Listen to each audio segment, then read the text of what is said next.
আলহামদুলিল্লাহ আল্লাহ রাখছে ভালো ভাই। এই যে সামনে জাতীয় নির্বাচন 12 ফেব্রুয়ারিতে, এই জাতীয় নির্বাচনে কোন দলটি ক্ষমতায় আসলে দেশ দুর্নীতিমুক্ত হবে, চাঁদাবাজি মুক্ত হবে? আপনি কোন দলকে সাপোর্ট করেন? জামাত ইসলাম আছে, বিএনপি আছে, এনসিপি আছে, হাত পাখা আছে। আপনার মতে কোন দলটি ক্ষমতায় আসলে দেশের জন্য ভালো হবে?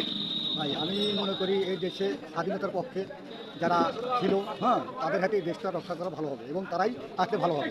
আমি আরেকটা বিষয় মনে করি, সেটা হলো জাতীয়তাবাদী দল বিএনপি এবং তারেক রহমান আসলে আমার পক্ষে মনে হয় ভালো হবে। উনি দেশ গড়ার জন্য, দেশের যে আপনার গড়ার যে পরিকল্পনা নিতে, এটা আমার পক্ষে খুবই ভালো এবং বিএনপি ইনশাল্লাহ আমি বিশ্বাস করি যে উনি ক্ষমতা আসবেন। বিএনপির কোন বিষয়টা বা কোন কাজ সবচেয়ে আপনার কাছে বেশি ভালো লাগে? ওনার বিষয়টা কাজ হলো এই যে নতুন উনি যে বাংলাদেশ তৈরি করতেছে, যে তিনটি নয়, দিল্লি নয়, সবার আগে বাংলাদেশ, হ্যাঁ, জি। এই কথার ভিত্তিতেই আমি ওনাকে মানে খুবই ভালো লাগে আমার। ধন্যবাদ আপনাকে।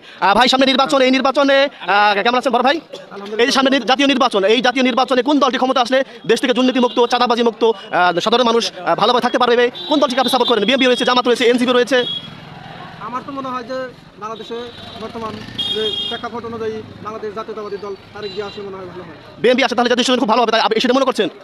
ধন্যবাদ আপনাকে।